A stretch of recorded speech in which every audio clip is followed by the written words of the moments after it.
Baby, this coming of age, teenage, triangle love drama makes its mark up to 50%. Now the romance, or the way it is dealt with, is a double-edged sword. Because it is pretty raw and pretty realistic in the way that it is shown and the way that it is written when compared to a lot of teenage love dramas which came out before. But there's also an edge to it because of the over-the-top expressions, let it be the tanned look of Vaishnavi, especially the nippa-nippy style that the story is dealt with, feels too much for someone like me to take. Now, monogamy has been a thing which is very, very overrated for all the time that mankind has ever known. But this movie takes monogamy to a whole new other shit level. The girl's virginity, or the thing that she's actually slept with someone or has a boyfriend, everything becomes a topic of discussion. There's backstabbing. The main leads and protagonists just go down the route of self-destruction or abuse if they don't get what they want even for a minute. It makes you question, like, what the heck of a love is this? Like, everything that can be gut-wrenching in a love story is actually there in the story. There is death, there is suicide attempts, there's abuse, there is two timing in a relationship, like puberty problems, you name it, everything is there in this movie.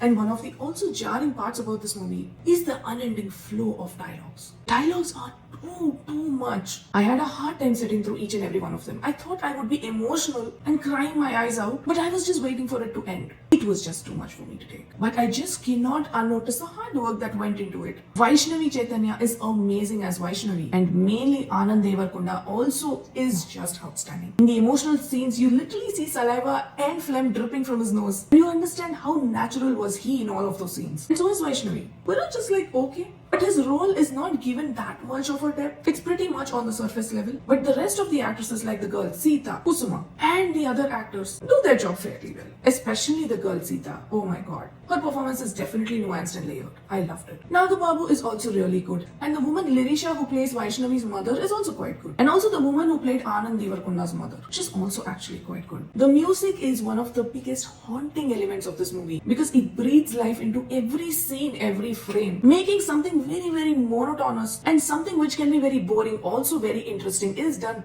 mainly because of the BGM and the music. So kudos there. The cinematography is good. Now there are a lot of scenes in the movie which logically don't at all make sense. Like for example, Anand Deverakonda fails 10th class. So the next thing you know is he's driving an auto. He mortgages his auto to buy 2 cell phones. And my guy, you can actually repay it by giving the cell phones back to the company or something, but he doesn't even do that. And there is one particular scene where Vaishnavi Chaitanya doesn't find a cab in Uber, in Ola, in all of the apps. And so the next thing she does is like call her boyfriend who's an auto driver. I mean, you can't just go out a few meters, take a walk for 5 minutes and you will find an auto. But you know what, I can understand. If you don't want to be catcalled or if you don't want to be followed around by men, you might have to find a transportation of your own. So you might as well just call your auto driver boyfriend. But Baby definitely is not a lost attempt. It delivers to the most extent what it was meant to deliver. A teenage confused triangle love drama which serves its purpose. Is it my cup of tea? Partly it is, partly it's not.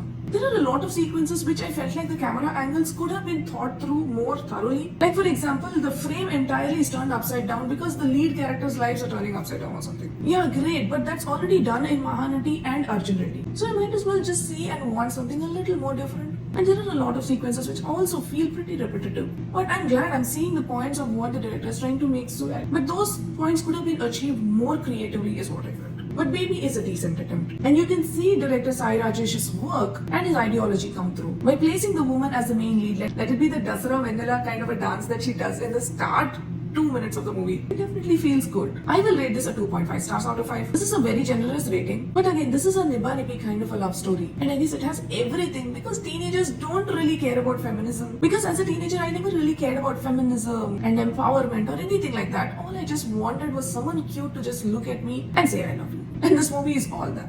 So yeah, enjoy that phase, but please put your brain at home and go. That's all I would recommend. And one of the weirdest things in this movie, I think this movie can be named Cell Phone Techipettin Kashtalu. That would be a very apt name. Like there is one particular scene where this guy Viraj says Andamaina Chetuల్లో అందమైన వస్తువులే ఉండాలి and he gifts her an Apple iPhone. I think all the Android cell phone companies and the users would be equally offended or find it extremely funny and laugh it off like, what the hell is that about? Yeah, the movie is too much on the materialistic side. It caters a lot to the teenage and the coming of age audiences, though there are a lot of realistic elements in them. It still feels weird and logically doesn't come together to make much sense. This is me, the honest human, and this is my short review. Follow me for more.